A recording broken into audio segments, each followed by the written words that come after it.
But our next guest is no slouch around the radio and journalism world, and it is none other than Charles Pakana, who joins us live from where the heck are you, Unc? Good morning, Troy. I'm actually in Bundura Park, so I'm beautiful Wurundjeri Woiwurrung country, and I just want to acknowledge that I'm on this beautiful country, and it's gorgeous country, and of course sovereignty's never been ceded on this country, as it has never been ceded right around what is now known as Australia, and my fervent hope that sovereignty never will be ceded. But loving it out here, and thanks for having me on, brother. It's great, and thanks for a bit of Jimi Hendrix. Great stuff. Oh, I love it. I love a bit of Jimmy too. He's one artist that I just don't play enough, and I didn't have much of him growing up, so anytime someone suggests it, I'm like, oh, I've needed this. How's your morning looking? How you feeling today? Checking in? Absolutely loving it. I love Monday morning. I'm one of those weirdos. I get off on Monday morning. Sunday I get a bit toey. It's sort of like, oh no, got to get up, got to get to work. You know, who are we going to interview this week? Where are we going to go? Although, where are we going to go? Yeah, Bundura Park. That's pretty well it. Yeah, right. So you're in your van. Are you living and sleeping? Is this your home? This is my full-time home. This is it. It has been for about coming up to 7 months now. Yeah, right. And why the change? What are you living in it? I mean, you kind of reserve those journeys for maybe some hippies or some German tourists or something like that. Get the van and travel around. But it's an interesting journey you've had. But why now? Come on, you really wanted to say grey nomad as well, didn't you, mate? Right. Okay, you wanted to say. I could see it was on the tip of your tongue. No. Much love. No, what's going on? What's with the change? There are a couple of main reasons. The first one was that I was looking after my mum for 12 years, and she was legally blind, and we were living out at Heidi West. And in September last year, she passed on. 90 years of old, so she was absolutely an amazing woman, a gubber, but she was my biggest supporter of me really just immersing my whole life into my Aboriginality. Wow. And the other, and I wanted to get away from that. I mean, 12 years looking after mum, sort of not really being able to get a full-time job, and I just wanted to be a bit freer. And the other thing was, as you mentioned, I've been around journalism a little while, since all that hair was black. Well, you still got it. That's amazing. I'll take that. And what I discovered is that if you're going to tell stories, it's all well and good to do interviews on radio. And that's what I was forced to do at one particular radio station, where I was a treaty correspondent down here in Victoria. And I remember once I went out to Gunai-Kurnai country and was doing some interviews there, came back, lodged in my travel receipts, and was told, nah, you can't do that. Nah, all your interviews now you've got to do via telephone. Right. I thought, no, that's just absolute garbage. You know, with mob, you've got to be face to face. Yes. Especially with elders, you've got to have that respect. You've got to show that respect and be there face to face. And as you know, Troy, you've got to read the body language. You've got to pick it all up, and it's difficult to do when it's just a disembodied voice. And I remember probably about 2 years ago, I went and had a meeting with my own elder, a fellow by the name of Uncle Choco Edwards, well known around Victoria. Yeah, right. And I said to him, look, Uncle, I've got this dumb idea. It's really stupid. I want to move into a van, when Mum passes on. And I want to travel around Victoria, just tell positive black stories, breaking that stereotype that we see so often in mainstream media. Not that we're mentioning a newspaper with 3 letters in its name, age. And Uncle Tal, and I said, look, it's a dumb idea because, frankly, I'm not going to get any money for this. It's got to be self-funded. And for those of you who know Uncle Choco, he's got this deep, gravelly voice. And he grabbed me by the shoulders and said, Charles, my boy, got to go and do it. Trust in Bunjil and trust in the spirits. So every time now I get frustrated, I curse inwardly. Uncle Charles, you hadn't encouraged me. But the beautiful thing was, Mum was still around then, and I went home and told Mum and said, look, this is what Uncle Taljum said. And she looked up at me with these beautiful, roomy eyes and said, oh, well, darling, if that's what Uncle said, that's what you've got to do, So that's it. And now, well, bar lockdowns, I'm out there. I just travel wherever I want to, wherever the stories are, and just do what you do, mate. And that's interview some amazing people. Yeah. And there are some, aren't there some incredible stories out there? Oh, they're unreal. They're unreal. Were you ever encouraged or, I guess, manipulated into thinking that independent radio is not where you want to be, especially with a bit of experience? There's that corporate ladder mentality where you've got to always be progressing. And how many people are listening to, how many subscribers and all that jazz?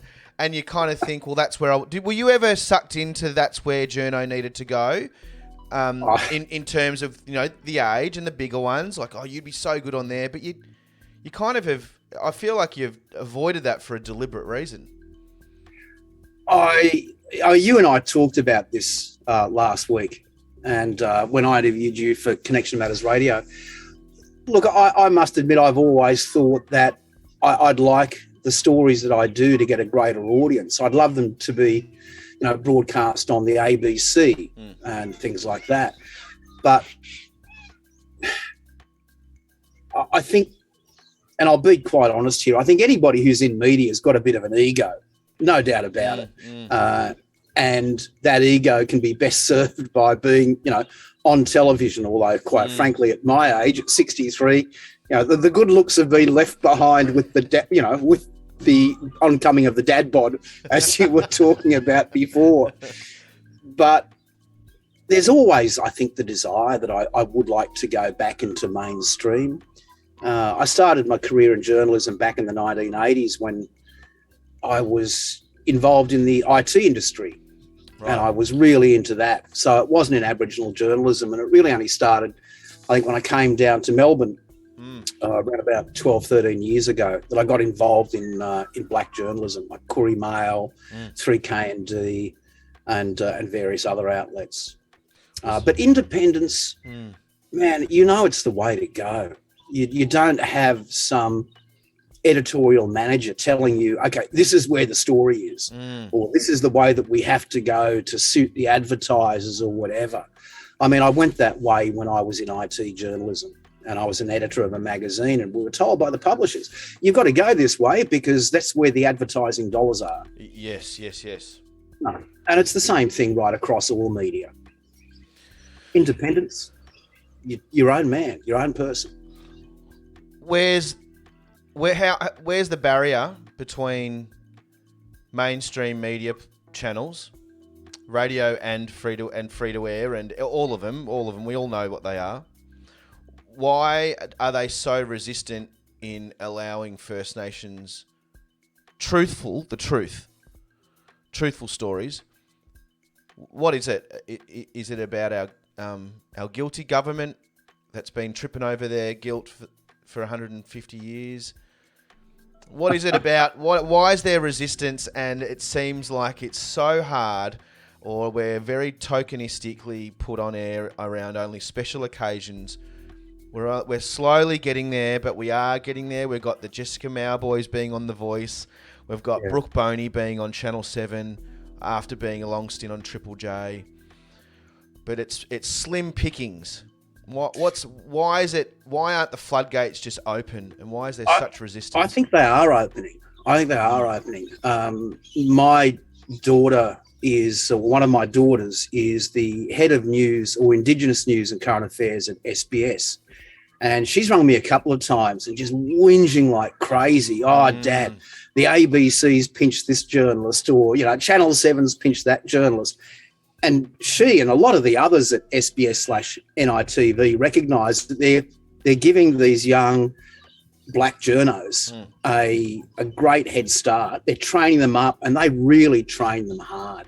There's some amazing journalists that we've had from SBS/NITV. I mean, that's Stan Grant. That's his old stomping ground, and he's a pretty well-known fella, although he did predate that a fair bit. But there is a change. My daughter Rana is constantly letting me know that her journos are always receiving SMSs from one radio station or a television station or a newspaper saying, we want you here. So it is changing, but you're dead right. A lot of it has been tokenistic. I don't think a lot of emphasis and care is being paid to Black stories in mainstream media than it is in Black media. A classic example is, without mentioning outlets or organisations, I got recently very upset when I had interviewed a co-chair of an organisation here in Victoria based on a report that they'd handed over to a Royal Commission. For those of you in the know, you can probably work it out. And I'd really gone through and worked out the questions, I'd done my research and all this sort of stuff, and did a beautiful 12-minute interview, put it out there, and as with independent media, got about 2 or 3 hits. That was about it, a few shares. But a mainstream television channel did a very glossy interview with one of the co-chairs, and that was just heralded as the greatest thing since sliced bread. Right. So, I think it would have been good if that media outlet, had delved into the subject matter more. There's also a lot of fear, I think, Troy, that a lot of non-Aboriginal or Torres Strait Islander journos, they're very, very scared to ask the questions. And this is why we're seeing a lot of Aboriginal and Torres Strait Islander journos pinched from NITV and also from Cooley Mail. They're moving on. The change is happening. It's just happening slowly, but it will happen. I think noticing the backlash in particular with, I remember Channel 7 or something, they had I think Samantha Armitage and all that jazz, they were commentating on Black stories. And it was it was to the point where I think both of them lost their job, or one of them got pushed out on the back of that story. But it'd been a long running history of white people white-splaining, I think they call it in these days, white-splaining Indigenous topics, which I think now, it's now being realised that white people can't get access, and the right access, nor should you be explaining things from your brain, because that's not what we want to hear anymore. And I think it is changing, and it was nice to see, in a sad way, but nice to see that there's a bit of shuffling and murmurs and stories and people losing their jobs, sadly, but stations are making hard decisions. I want to talk about positivity. How do you talk about the stigma, the stereotype, around First Nations stories? Yeah. How do you be truthful and positive when then there is so much trauma, real deep-seated trauma, current trauma? How to stay positive when you are getting the most out of these people, going face to face, and inevitably they would be talking about some pretty traumatic things. Sure, absolutely. But the thing is that I've seen is that Aboriginal people around Victoria, and I focus just on Victoria. That's where I love to do it. People say, well, why don't you go up to New South Wales, dark and young country up the central coast of New South and all over the place. There's so much going on in Victoria, and that's where I want to be. I love Victoria. But whenever I go there, so if I meet up with a traditional owner group, and recently I was down in the southwest on beautiful Gurudjamara country, which is absolutely amazing, and such beautiful people down there. And I mean, the tragedies that have occurred there over the past several hundred years, as they have right across Victoria and the rest of the country, the resilience there, the fact that these mobs got together.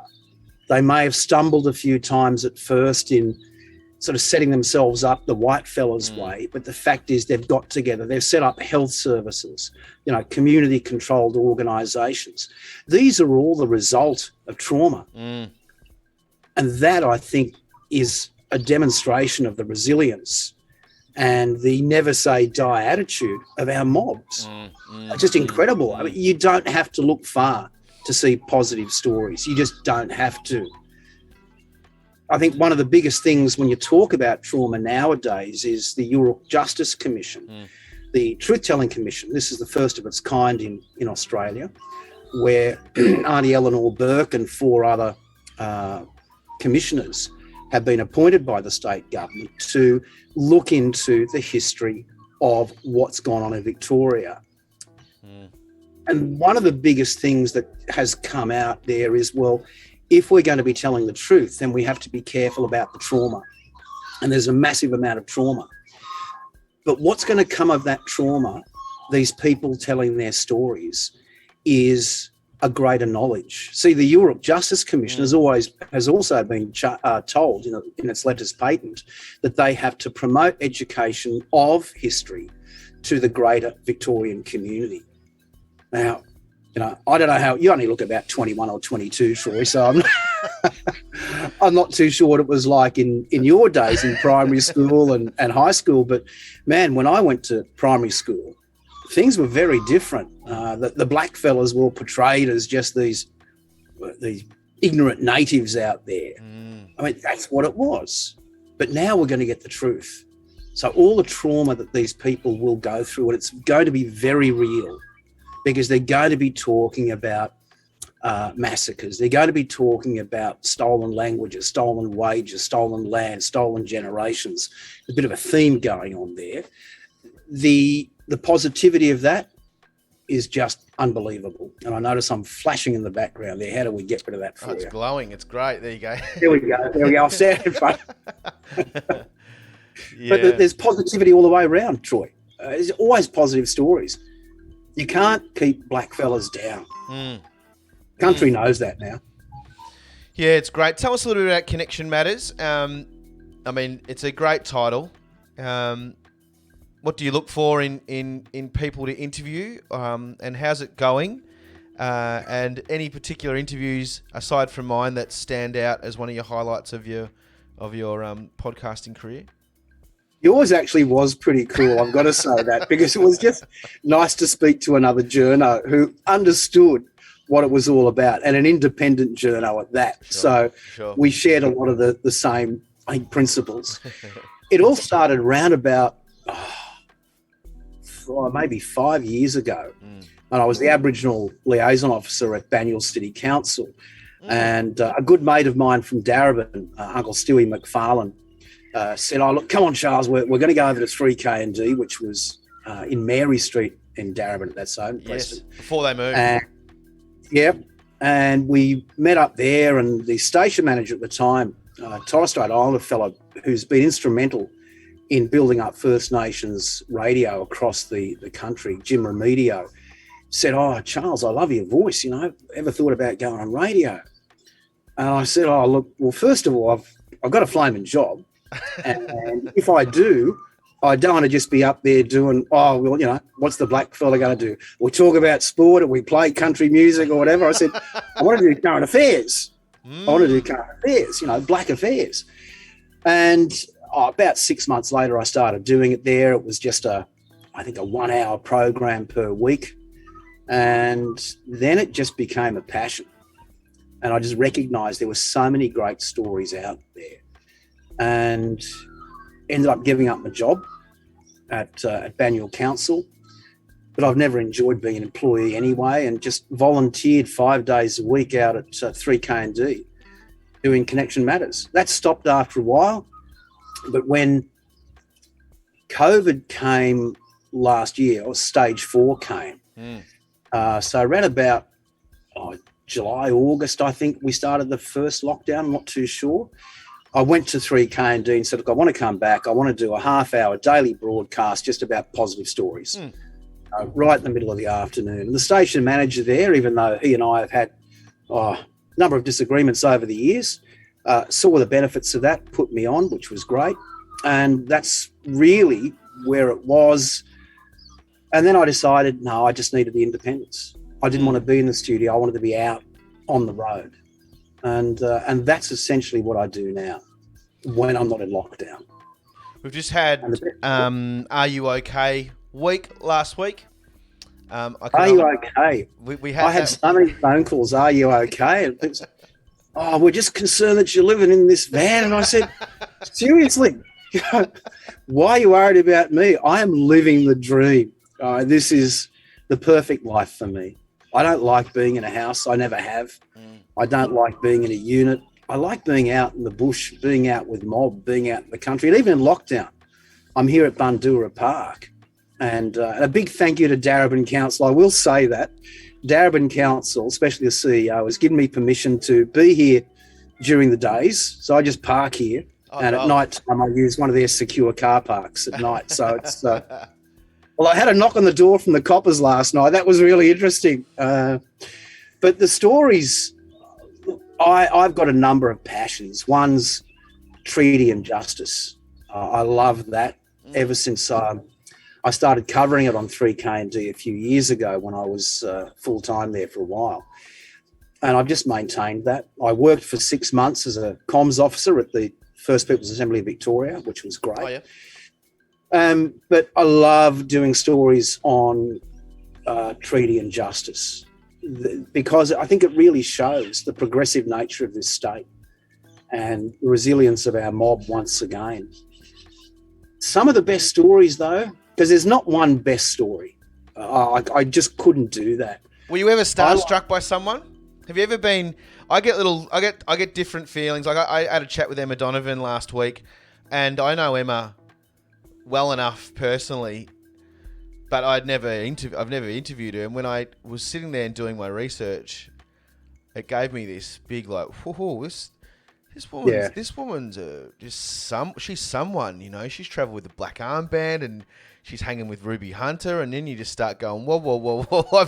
I better start thinking of some things that they haven't been asked before because you want to be unique. Do you have someone that's really? I mean, you've interviewed Archie Roach. Yeah.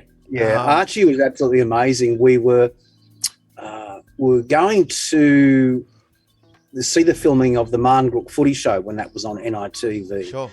And Archie Roach was there, and I thought, oh, I've got to interview this guy. And being a journo, I've always got little pocket recorders in my pocket. So I just, said, look, I just want to interview you. I know you're pro-treaty. Can we have a yarn about this? So we just sat aside. He was such a beautiful, giving man. Wow. And was just, let's talk about it. Wow. The breadth of knowledge of the man is just... he's unbelievable, isn't he? But I think one person that does come to mind is a fellow by the name of Ian Ham. And Ian is Stolen Generations. He's on the board of so many different organisations. And one of them is promoting financial independence for Aboriginal people. So he's helping train Aboriginal people and Torres Strait Islanders to become financially independent so they understand superannuation and all that sort of stuff. He talks authoritatively on Stolen Generations because he heads up Stolen Generations redress scheme here in Victoria. He's just an amazing man to speak to. But look, saying that, it's unfair to everybody else. I love the business people. I've got a relationship with the Kinaway Aboriginal Chamber of Commerce and Scott McCartney, a CEO there, who's an amazing bloke. What they've done over the past few years to promote independent Aboriginal business is just staggering, absolutely staggering. So, man, there's just so many. But one young fella I do love, and I'd recommend that he come onto your show at some stage, is a young singer-songwriter by the name of Piritu, Brett Lee. I know Brett very well. He is just amazing. He is... Look, I don't know if I'm allowed to say the date, but I know he's coming out with his first album real soon now. So I'll be interviewing him, and I certainly hope that Really Good Radio would give him a bit of a bash as well, mate. Oh, we will. I'm very soon we're going to have a music week, an Indigenous Music Week of First Nations artists. So I was going to do it maybe this week because I got Emma Donovan coming on, and but we'll do Music Week, and Brett's definitely in the crosshairs. I've known Brett for a while. Amazing communicator. But he's from down your way too. Is he? I'm not too sure. He's Palawa anyway. He's from he's Tasmanian Right. Oh, okay. Not So look, on that, I'm Mandurah. not sure if I'm Palawa or Bunurong, because we're one of the unfortunate disconnecteds. Sure. Apparently, my great grandmother, who was a white woman, decided to have a dalliance while she was married to a white man with an Aboriginal fella. And really Right. strange that the Tasmanian government didn't record what were the names of the black people that white women who were married had an affair with. So we're still going along that path, that journey. What a journey! And how is broadcasting been kind of running parallel with that journey? Has it been helpful? It is the journey.